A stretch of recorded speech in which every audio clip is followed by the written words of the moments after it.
जय माता दी, जय जगदंब, नमो आदेश। मी प्राध्यापक आंधळे सर आपलं ह्या व्हिडिओमध्ये स्वागत करत आहे।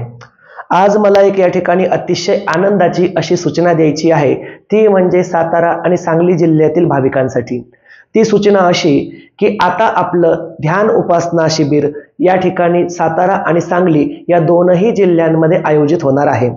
हल्ली तर माझ्या डोक्यामध्ये सध्या फक्त प्लॅनिंग साताऱ्याचं सुरू आहे, परंतु साताऱ्याच्या नंतर सांगली जिल्ह्यामध्ये सुद्धा त्या ठिकाणी आपलं उपासना शिबिर हे आयोजित करण्यात येईल। आता नेमका हा निर्णय मला का घ्यावा लागला याबद्दलही थोडीशी पार्श्वभूमी सांगूया।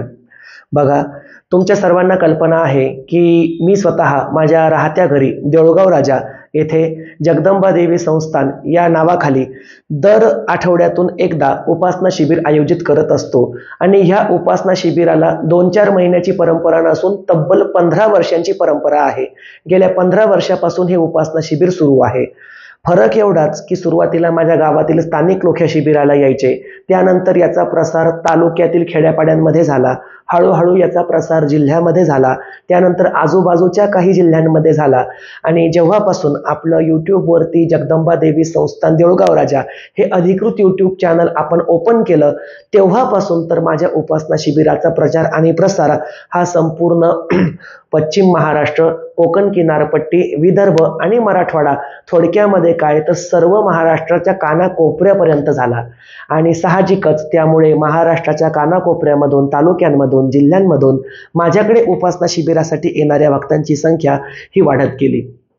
बघा, भक्तांची संख्या वाढत गेली, त्यासोबतच काही जबाबदाऱ्या सुद्धा वाढत गेल्या।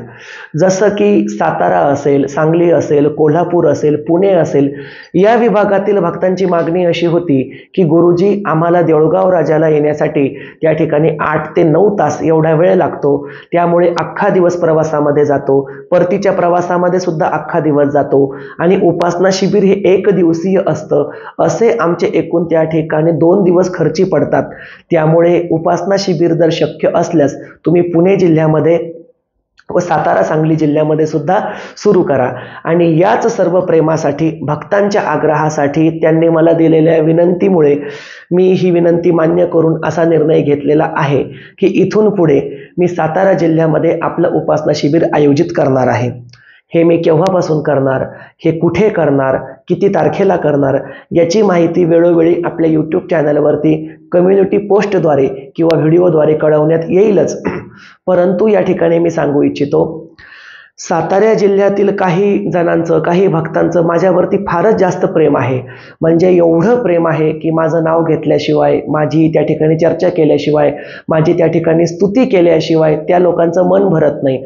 त्यामुळे असं वाटलं की बुलढाणा जिल्हा खूप फिरून झाला, पुणे जिल्ह्यातील भक्तांना मार्गदर्शन दिलंय, मुंबई विभागातील भक्तांना मार्गदर्शन दिलंय, आता ज्या साताऱ्यातील लोकांचं माझ्यावरती एवढं प्रेम आहे, याच्या भेटीसाठी आपण सातारा जिल्ह्याची हद्दपार केलीच पाहिजे। आणि या सर्व प्रेमळ भक्तांच्या आग्रहासाठी, इष्टमित्रांच्या आग्रहासाठी, हितचिंतकाच्या आग्रहासाठी मी सातारा जिल्ह्यामध्ये लवकरात लवकर येतोय। पुढचा विषय म्हणजे त्या ठिकाणी आपण काही भाड्यानं माणसं ठेवणार आहोत। ही माणसं कशासाठी? कारण त्या ठिकाणी उपासना शिबिराचं नियोजन करणे, त्या ठिकाणी भक्तांच्या नाश्त्याची, जेवणाची व्यवस्था करणे, त्यांच्या त्या ठिकाणी सुखसुविधांचे लक्ष ठेवणे, यासाठी मला त्या ठिकाणी सेवेकऱ्यांची आवश्यकता लागेल। जसं जगदंबा देवी संस्थान देऊळगाव राजा या माझ्या राहत्या घरी तब्बल 7 ते 8 मंदिराचे सेवेकरी या ठिकाणी संपूर्णपणे सेवा देण्यासाठी तत्पर असतात, त्याच पद्धतीनुसार सातारा आणि सांगली जिल्ह्यामध्ये सुद्धा मला त्या ठिकाणी सेवेकऱ्यांची गरज लागेल। आणि त्या ठिकाणी माझी शिष्य वर्ग आहेतच, परंतु काही व्यक्ती आपण भाड्याने सुद्धा ठेवणार आहोत। आणि ज्या व्यक्तींना मी भाड्याने ठेवेल त्या व्यक्ती त्या ठिकाणी पैसे मिळाल्यामुळे नक्कीच मी सांगितलेलं काम फार तत्परतेने आणि चोख पद्धतीने पार पाडतील याची मला खात्री वाटते। तर चला तर मग मी लवकरात लवकर सातारा जिल्ह्यामध्ये येतोय।